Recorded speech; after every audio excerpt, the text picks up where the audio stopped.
Agonunu Tatabo Monday. Kayin Olia, Nanzuka Anambra, Sonyaline. Mwabu Chechukwu Ebonam wena sundebain. Biano Kayin Olia de Kumun Tata, Nanzuka Anambra.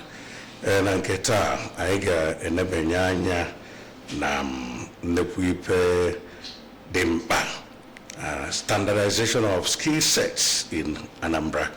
Oivaiga, Nebenyanya, Nia. Aina Nabatazi, the Special Advisor to the Governor on Youth Empowerment Program, Dr. Nelson Omenuga, Epokwanya, Dr. No, Ogazakwagi, no, Nanzuka Anambra. Down I'm making on the guy making and Anambra down. Oh, Aina Chairman Koren and Anambra State Building Collapse Chairman as well, Professor Victor Meju. I say no, na NZUKO Anambra.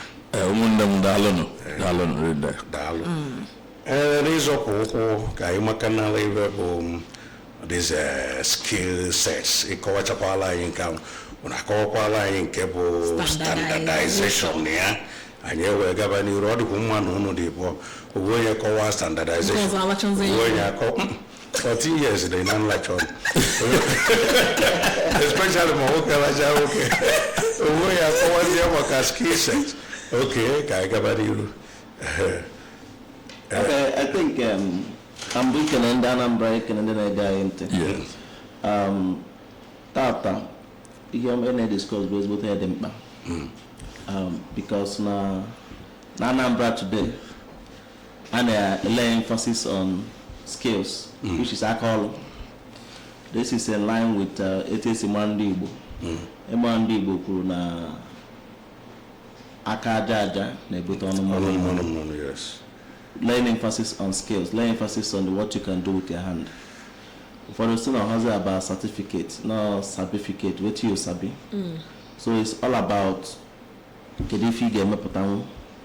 So Tata Anambra, through solo initiative of Mr. Governor Pastor Charles Chukuma Soludo, the emphasis bo no waka. The emphasis bo your contribution. Kedigi yeme ke balo ngolo bala Anambra State to. I patala atma to 1 year 2 schedule below Opuliche. So Anambra uniquely Anambra program Kobo. I patalo here SID. Russian district they also very important. We batalo otutu atomato yenye ntobe akaji we rienne. Ija the People's Manifesto, Mr. Governor, page 6 that the primary aim of this administration is about job creation, jobs, and of course creation of jobs for the young people. In the Kwazianya, Governor to lay emphasis on what he will also do as government. I shall line up page 8 that he will be the chief marketing officer for anything and everything produced in Anambra State. So, here the Punya Abuna call Malays Butemma Makana Onyaluneli. Yes. And now Luana a William and Alwaka Diche Alwaka Basalo building. When Kebasali Fenelli, when Kebasalo Ubana, here Udezumoto, and Kana mechanic, when Kebasalo computer ICT, a whole lot, when Kebasala, when you know, one fashion terror. So Rika and in an question, 1 year 2 skill. So, Odempa, I got a good here, and I discuss. The topic is standardization. Aya tukeze maana ganero but ihe ncholo ịlụtaka gbasara bụna n'alụ aka niile ọ bụ na enweghị means ways of irregulating ihe onye na-eme ma ihe onye na transfer to people mana aya atọn almost our society into a place where you dump quacks or have big skills. And that is why the issue of standardization and certification, and that is why we are here to add our voice in these conversations. ka kwuo ihe gọọmenti na-eme kwukwa ike kwuo ihe individuals kwesịrị na-eme, and at the end of the day I come up on how to build a safer society. You got so many society in the world. Standard is very important, because if you don't have the minimum standard, that means anything goes. But in Nigeria today, you know, Consumer Protection Council, one Standard Organization of Nigeria, one of these things. About Anambra, any measure government na kodokwa na itiba in place, in making sure that na the safety and security of Anambra is very key and paramount. Thank you. All right, Prof. Well, if I get today, Standardizes, before you standardize, they are not high court, you know, about the tail of them. Okay. If I did one day, what say what happened now? On a bono da, I was there last 2 weeks ago. On da, did I born the artisans. Now, what did I know? What is the lesson ammonia?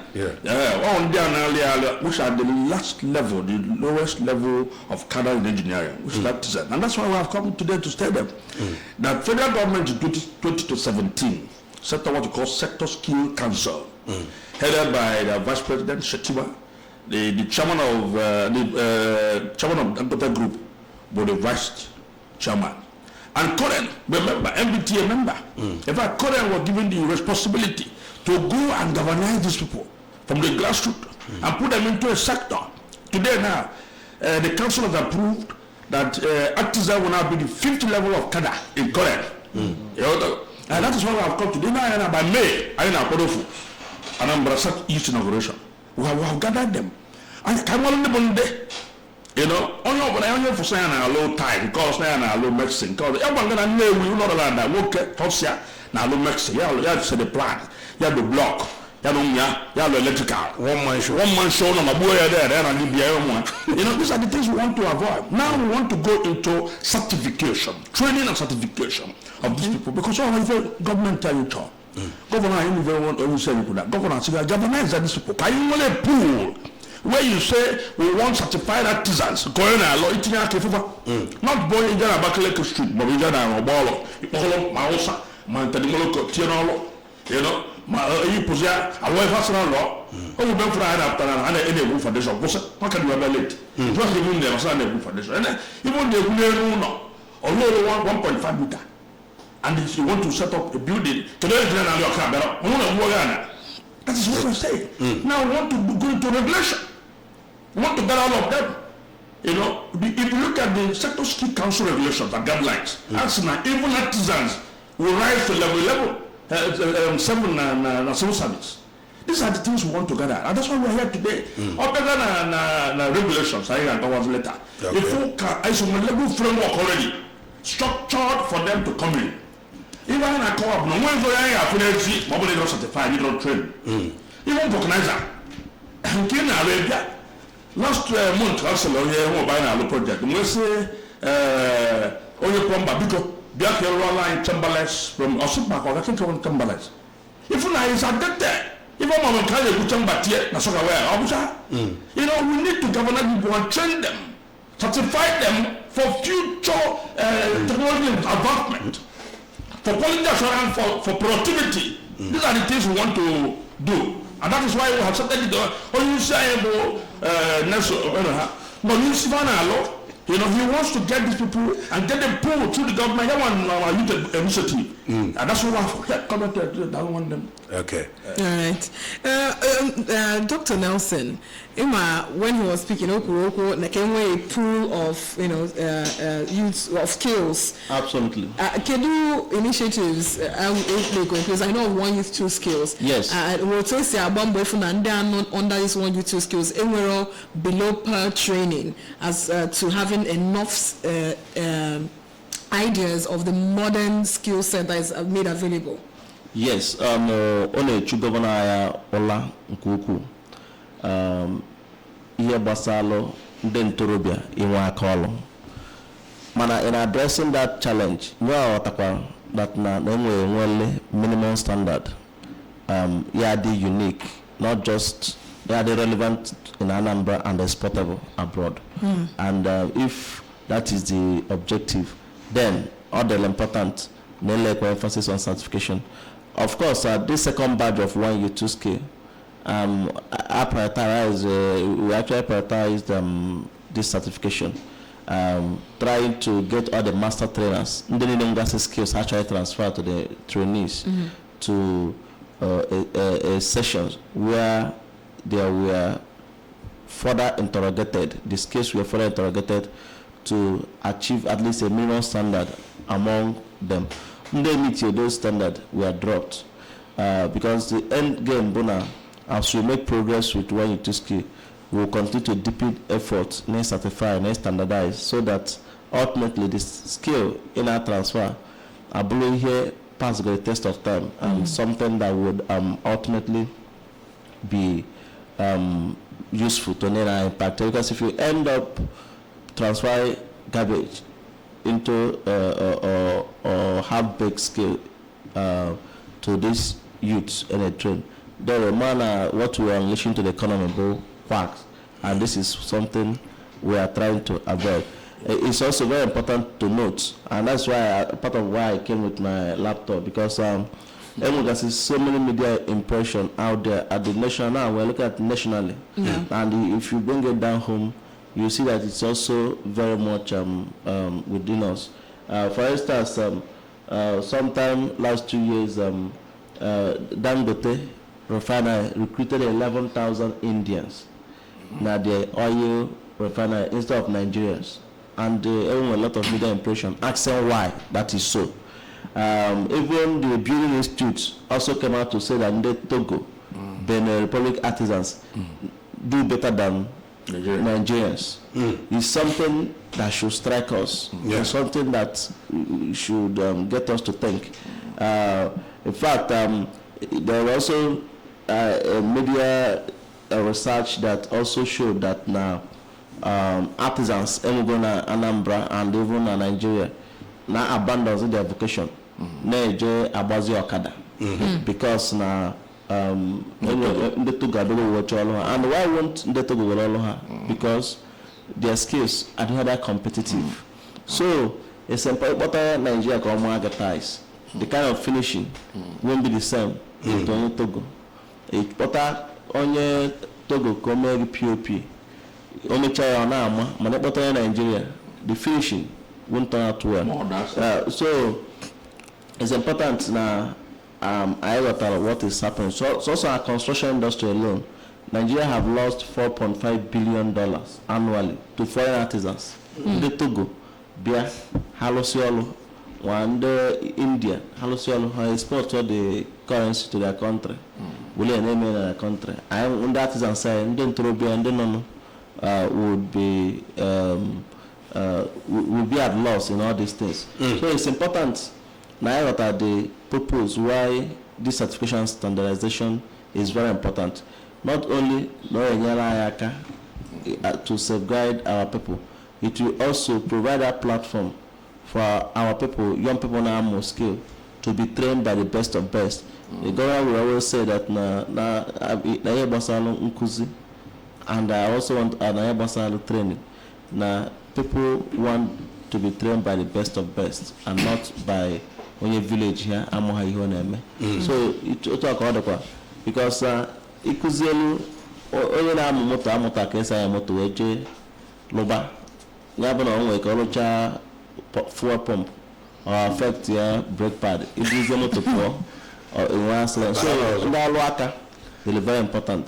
Away more advertise, how much advertise? That's a cook one. You are happy. The finishing bigger. I am mama. So I'm just talking now for construction industry, which is very important because it also deals with health and the safety of people. It buys into automobile, into confectionaries and whatnot. If you want the lamp, maybe we within our own states, ensure that the safety, security, and even that the welfare of the citizens is protected through some measures. And that is what the government of the day has set out to achieve. Thank you. All right, Prof, before we open up our phones for people to join us, you can take it from there. Okay, if I didn't want to wait here now, If let me give you an example. There's no school in Nigeria, but the one I know, where people go and say, I learned how to learn to do medicine or carpentry. I'm not even that kind of school. No, came with an Solomon Jalo, to Hana Plus, or Mother Money Mutago. You might have to 3 times, or Mother Money Mutago. Engineer. Engineer. You know, so these are the things we want to do. The Sector Skill Council, the regulatory framework, I even propose, but now we are in line with national framework, which is being regulated by NBT, National Board of Technical Education, and then even the current and all the relevant bodies. Came with training. If you say now, we go on our line here, the Northern Center. It's a good center for it. I put that. They are now learning medicine. We go to put them into certification. Akuzieva moto mala so na Ghana waka otamoto to go. Akuzieva government na supervise finish enye akoko ikike put some egbo malo plaster. You understand that? How fight job? How fight job? I can't abandon the now. If I am a cause of we begin to arrest all of them. Chukumatafa. Oh, you put a must be because you know 95% of them, when they are they're good because of the time. Yes, but we are saying that we must train them and be sure that you have a new standard if you put a from the training. Even mine, I'll go use it's a level whatever. Abraham was in the area here.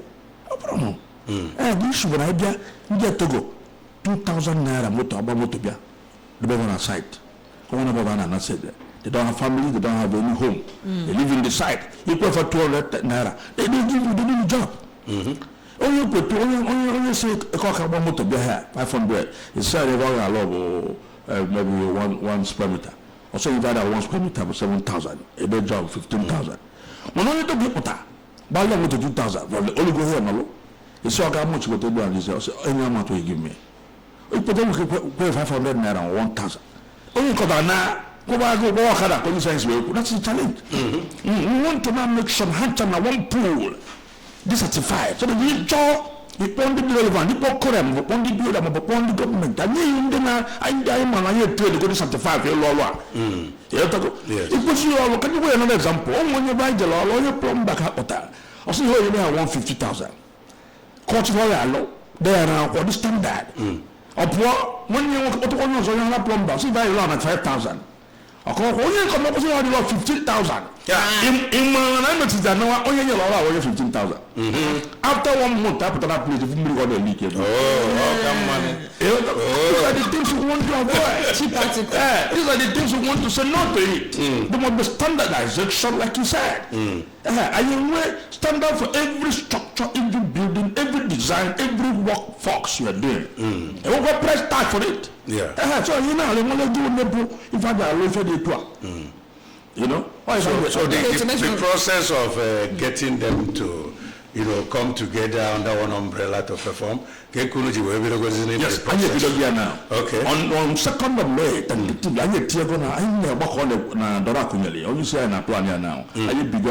if I would have gone around the entire state, inviting all artisans. Okay. On a must be there on that day. I never lecture. We articulated the theme, empowerment and sustainability of artisans in engineering in Nigeria.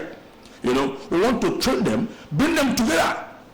But the first step is to bring them together fast. Yeah.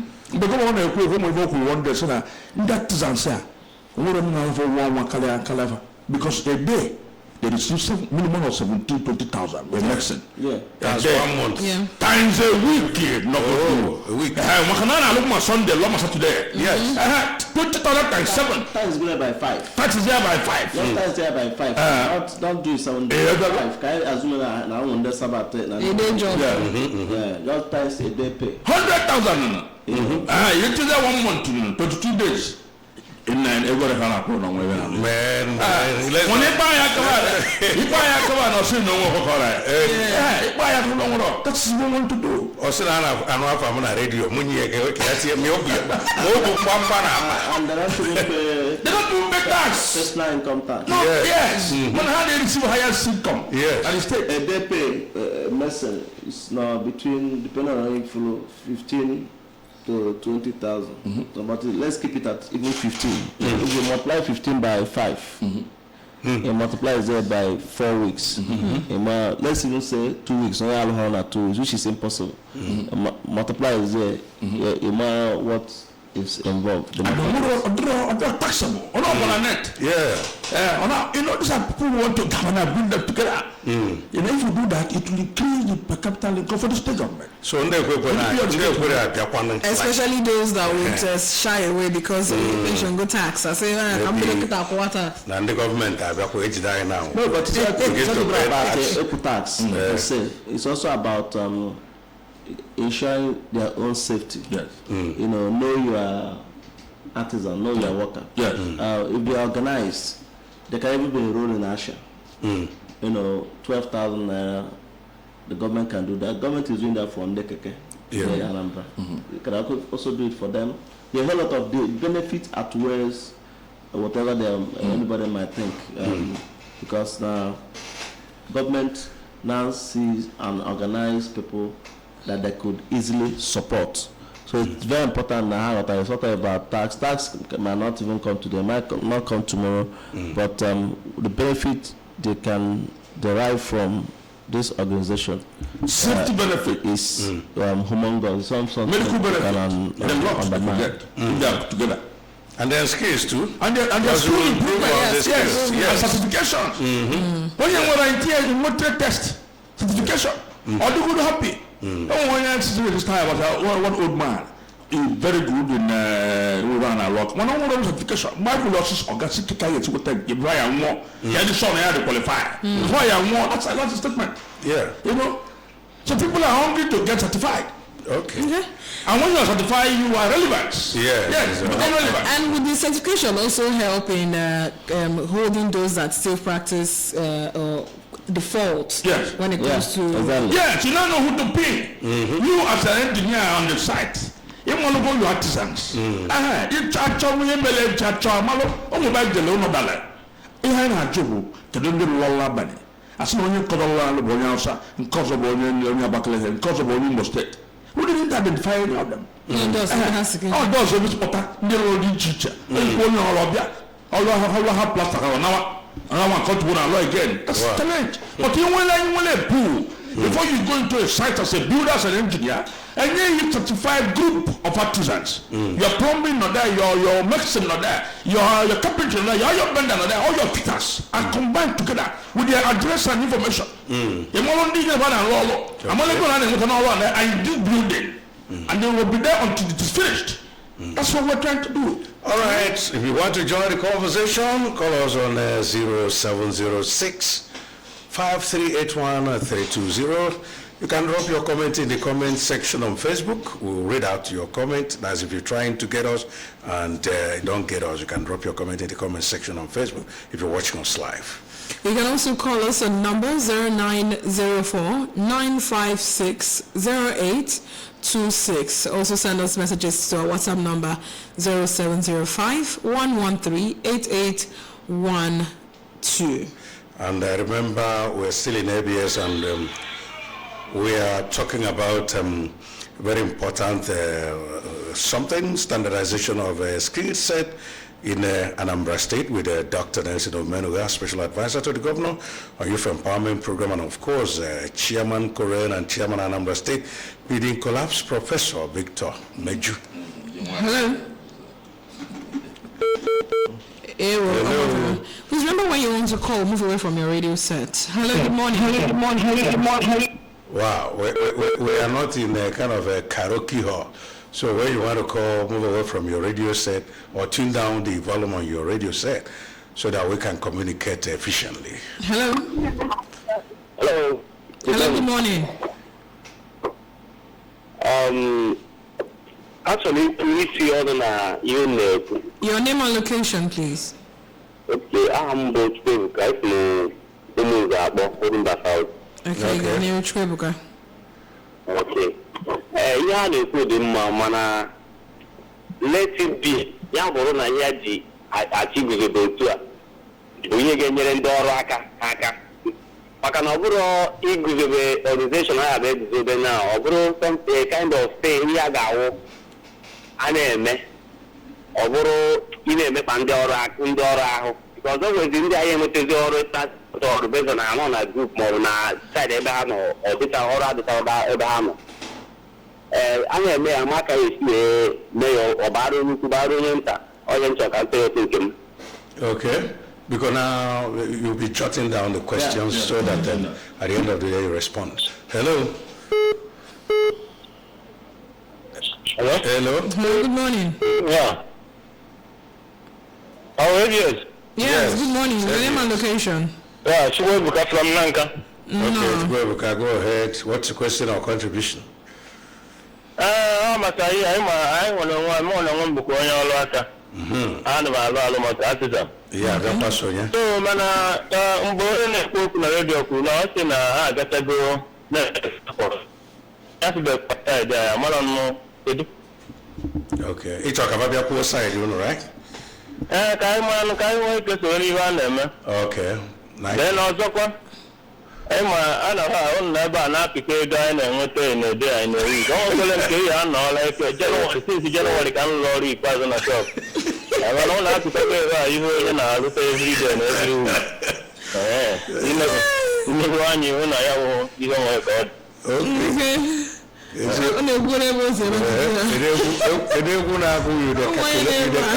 My money. Hello, good morning.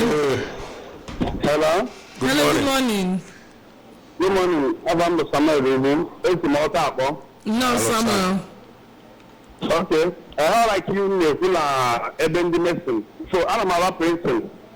Even if I'm a man, every people bend in Abu. Unlike in the mix with some people, man, professional, man, the professional. I'm not seeing that I want to choose Mahal now. He doesn't see him at a panel. Okay. Number one. Then number two, this organization now, we are going to some young people take my name. Take my name, I'm an association, my young man. I'm doing without that. You didn't know I'm a government. And you go to me. All right, I want to start in Ireland. So, about here now, no pass or no we are now. Some people are not doing it because don't we are not for 20 to 50 years now for the fact, Mongo alone in a government. Okay. I'm not a professional corporate, you don't have to take Tanaka. What I want to respond. Hello. Hello, after this person.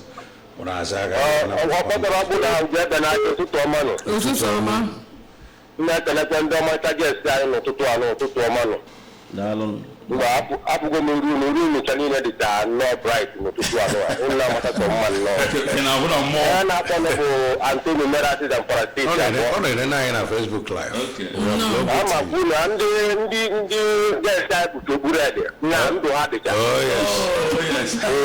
Alu ko ta. E mana ati no ku ne butu. Ọnwa amalika get anyị kwuru okwu na-asị na mgbe ọ na-abịa na mere o ji wee bịa leti na ọ fụrụ ndị na-agwa foundation o wee kwụsị wee jụọ ha ọ bụrụ na ihe ha na-eme adịrọ mma so azụzụ na-adị na-abụ otu ahụ ka esi hapụzi aka osi na site na anụ ọ na-akwa ọ dịkwa ebe a nje correct ihe ahụ ha mistake ha na-eme kpọ ya hapụọ like that. Nke ịbụa ọkwa emechaa kwa ha edekwu nọmba ndị mmadụ ga-eji wee na-akpọ ha wee na-enweta maka ọ nwere ndị amara ebe ha na-anọ nwee ndị chọrọ ịjụkwa ajụjụ ọ nwekwe fon nọmba ha ya edebe nke ya bụ akpọ epikie ọgbakọ nke ya bụ akpọ amampiki onye ka nsị ka njụọ udo dịrị unu. Okay, so let's start with the last caller to respond. Yeah. Okay, go mmadụ ajụjụ ọgọ maka ịmọgụ ụdị ife abịa ka nsofia when I asked I stop over draw kada ya na lọsụ nọ Chinedu mọrọ nwa ebe Chinedu when I'm going to trying to refer to either to the builder or to the engineer or put and check. But today I'm put us but I can't just stop them immediately. But I needed to do further investigation. First to inquire with the building plan and then with the building plan will approve and even all can on the AGDA then you approve with the sort of approval Noka go OC Joa ndo alo nyelo de bidna approve omo ne wada omo kan na mo ngwa obvious boss bo amaka stop work okana wodi ba amaka stop work mo aya potasia could I will come out and then begin to inquire who is the engineer, which I have the power to regulate, and then infrastructure. Today why is this done here? I just said next time I just say, can you soil test investigation email? Madam, you will follow proper investigation. Yeah, number one. I will then well approvers. We can continue for. I will then what I stop or make correction immediately. Government to take over. That's one. So our judge will are very apt. We will do that, and I will correct it. When you cover the other Makande professionals who are in the sectors, because how they get job. As a economy that only not boy professional, artisan in profession, artisan engineering professionals, not a government. Before when I've been good all I retire from there. Level of here not did. But now the new regulation, the NSQF, has now brought in it was a promotional cadets. That the person can rise up to level 9, in the service. I am well under on a use it higher than you try and I use it. The craft engineering. Yes. They move in the fridge, they don't even service ACs and I use it. Yes, they can now rise. They cannot end there. They cannot die at that level. No, they can now rise and the universities will recognize them. By the time NZUKO accreditation, which we have built in the template, if not, they will be asked to come and then also certify them and get the information they need to get from them and then promote them. They promote them. Look at that AC, you rise to another level. You follow using our works. That's how it is done. So that is that one. Monday was done. Also, I want to make a village. Did them at all? Yes. In our village, when I live here, I'm going to another meeting in fiscal planning board. Anambra fiscal planning board. We had a meeting with the MD and the board.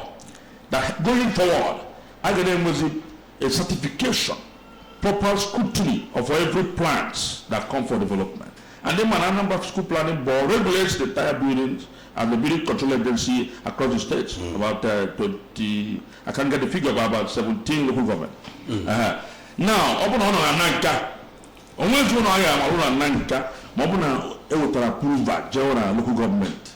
And you stamp. And then I stamp. I am on the way I am on all over Nananka.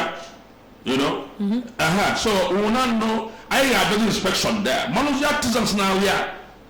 Someone on Ananka, does all know already start. Because I will be handed for approval. I will specify an Indian on Ananka. Then Messon Nanka, then capital on Nanka, then I am on Ananka. Use them to do the job. Or I will chairman for Sunday. So we regulate that area. Among all of Nanka, then they are Nanka. So no one above here, because that is the reason why I want to get the database of all of them. Only have to get job for all of them. I'm going to register before we was there. Once you are registered, we're not talking about registration either. We're talking about coming together first to form artisans in engineering practice. It's a national body. It was Anambra, called in the whole Southeast, called Lagos, called it is a current cadre. Federal government agency, Cabo, and they are being regulated based on the we have gathered 11 sectors under artisans. And when the plumber, and when the tiles, and when the electrical, and when the 11 coordinator. Company on here, when we're designing it, in the floor tiles, we have no arguments, but had you check from the floor masters. They have did a main crate. Simba, here we cement of what we call. Now you have to design an area of specialty. But for regulation, we must come together for effective monitoring and regulation. So that I certify or declare. So that is why the benefit is much. It's not for tax or anything. It's for them to come together first. If that no to man and government agency. Any ID card. But we need job makana. Omo mbasa na nda owo akabondi na meje buzi ya mu ko ra and Mpakala. It is wrong. What to distinguish them from these Mpakala people? Mpakala people also can So who regulates them? No, yes, we'll get to that. Because people will still want to use them because high cheaper labor. No, the iron scrap now, right? The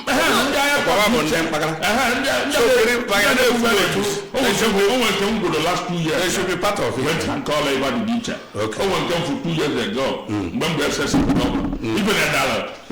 Street light in there. No, sir. I'm SS. On a Bukolios, Bukolios was cock. Cut you was but Tia under the lamp. When the lamp wine of blue. The man under the no Tia lamp wine, but then go to yeah, and this is not artisans. These are criminals who do respect. So we're regulating the type of building industry first of all. So our target is that on a bone or that if a man on yet now, you know, on the analog capital, Kajan and Orifite, on an alien may fit on a bar. Na be na Orifite, on that, young one that had a block, the other person dropped out when he's on piano. Is there any way I will survive? When I'm caught on one, you know, these are carpentries. You know, they are carpenters in the practice. So we need to regulate them and give them safety element. You know, if I catch a high, my brother just look at them, but they have a lot of benefit. Over I am now the register, and then I'm not here like the authority. We ought to have this Malubahasi, treat their families and pay the social composition. You know, so it benefits Kenya. Even have a one and the government will give you for this ASHA program. They have a lot of benefit. You know, so in us now, how would they do that? Okay, and to add something to this, which is that now the organization is also technology driven. Yes. Because the database is not just about government. Each other girl is about other people at the click of button. Cho onye ya mwere ties ndeba no Lagos Abuja Port Harcourt need ka mail ha samo ndị na Anambra cho ka mara mail ha so quick servicing and needed onye nwe the pin number. At the end of the day, once we get to a level of getting the register, you have a pin number or your practice. Ojo had the dashboard awful. Just like Junior, just like Alibaba, we have any item, each practice, if they marry ties. Recently, AC my office when issue. Apatagomo 4 AC persons there. Up to now, I resolve them. Okay, but I say, oh, no piping here, no, yeah, go, Ojo go chapter. Go up to say, no gas, go. Give it a gas, you take gas. I get gas. Okuo off more the next day. Okuo. So, all because if you don't try and error, when I want now they well trained and exposed and certified. Habia. Just for my sister, I'm one year decertified. I put on Abia never and this is the society in resolving conflict. Oyalo artisan waga here again. For instance, you can trace him to the pin and invite Malo Yemelo to go and amend road maintenance at his own cost, or even go and see how refund can happen. So that way, disputes, at least about the issue of know your artisan, know your worker. So anyway, opportunity for everybody. One day Anambra, one day Anambra, one day artisans, everybody. So it's a new way for everybody.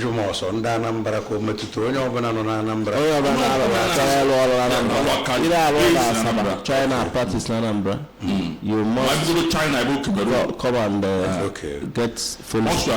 And we also partner with more real estate. So that there are estate here now come different places. We ensure none that they well informed. No can I recruit? Okay, well, over here now, who will register or just be I want to go getting to the point of ego. Okay, we about organizing. This is a revolution to start off, and we are trying to organize. I decided among themselves, and it has nothing to do with I know in our core. There'll be massive training for those that are still lagging behind. Yes, absolutely. Training. Training. Morocco, here is sort of rocket science. I can roll out case studies thereby. For instance, the Australia qualification framework, moved from Canada, Australia. Even UK were UK Skill Federation. New Zealand were New Zealand Qualification Authority. Togo, you can't practice in Togo without. That is why it seems like in very good hands. That you can't practice in Togo. Do any person here practicing in Anambra, Togo, whether in Togo, somebody can just wake up and no, you can't. Anyway, National Institute of Training and Skill Development, na Togo. Togo National Professional Training and Apprenticeship Fund, na Dravia. The Indian Skill National Skill Development Mission na India. Morocco here Morocco's Office for Vocational Training and Employment Promotion, OFPPT. Okay, so the model had to quite replicate. Yes, in Nigeria. Not only Anambra, Nigeria. Yes, we don't have such places. So we're domesticating it in Anambra. Anambra is the first. Okay. Yes. Anambra is the first. Yes, Anambra is the first. Every good thing in Nigeria starts in Anambra. Nigerian disability law started here in Anambra with other states too. Light of the nation. Yes, it's like the light. All right. Because no one actually it's a solution provider. Okay. Hello. Hello. Hello, good morning. Good morning. ABS.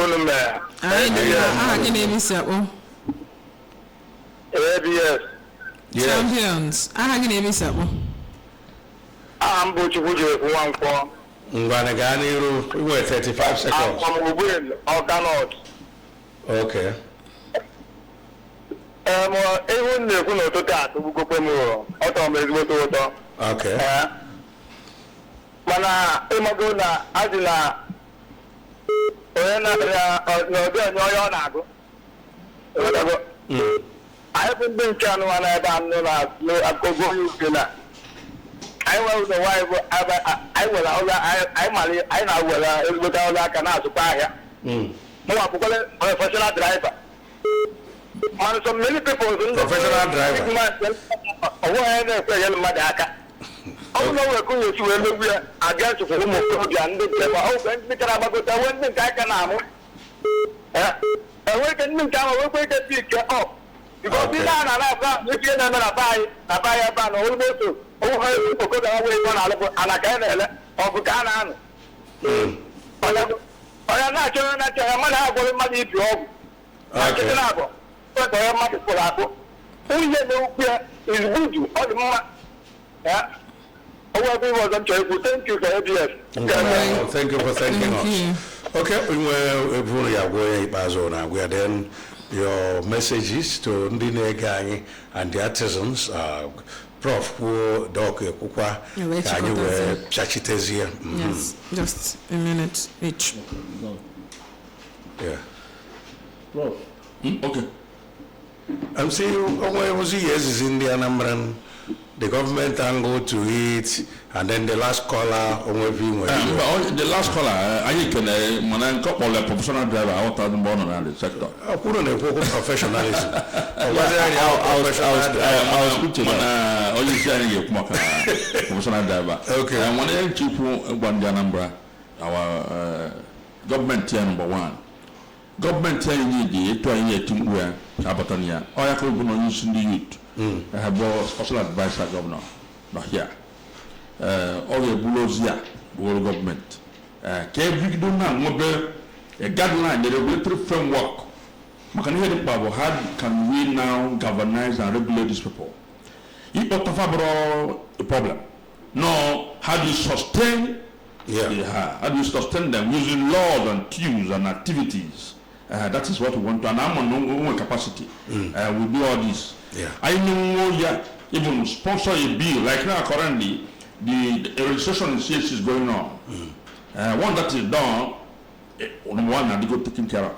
Next is framework, regulatory framework in line with national technical board and all relevant bodies in engineering. You need to know we now need to govern. So that type of that.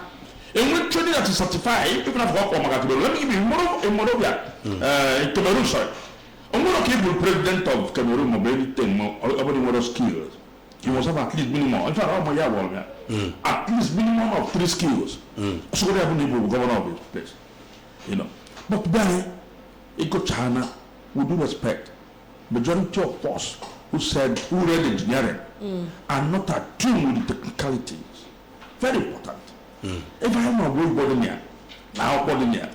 One of the skill here. The skill here is zero. And I have said it several times. I MBT accreditation. Yeah. Technical school engineers, which is wrong. The mandate of creating MBT on politics in Nigeria, became one of the people who trained there with technical skills that can teach and impart the technical know-how. Yeah. How about theoretical? You could China Technical College, you return you that place to transfer the knowledge. How about politics are there that only Yakuzabundi? Theory, technical college. That has killed it. Okay, Doctor, you can come in from there. I will conclude. Okay, just to say, Ikerego, I think the response from people, the college clearly shows that my people are quite interested in this. Yes. And there's something we are taking home, and something we'll take very seriously.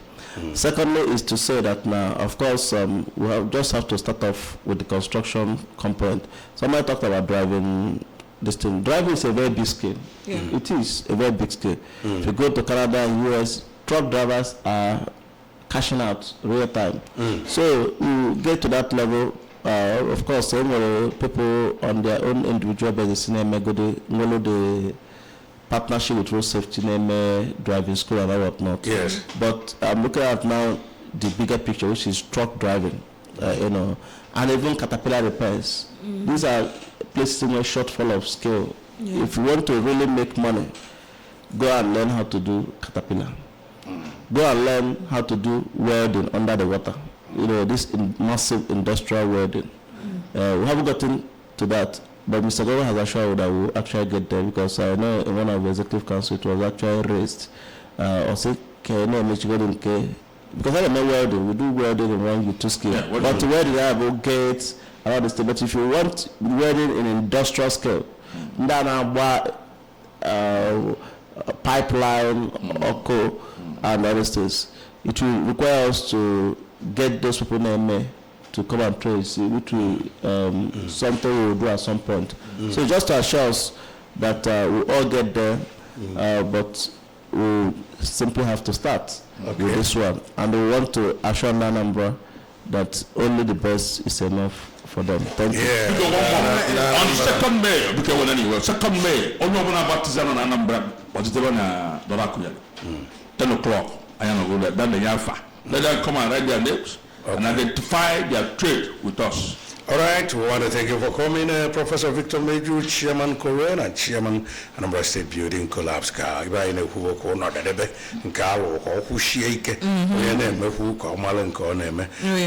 for coming. And again, Dr.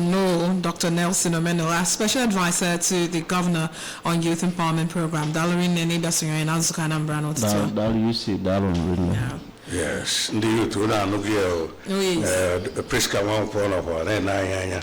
Now, shoot, do pigeon, I they took eye inside my eye. And that time years ago, Cobia take over kind of a baton change.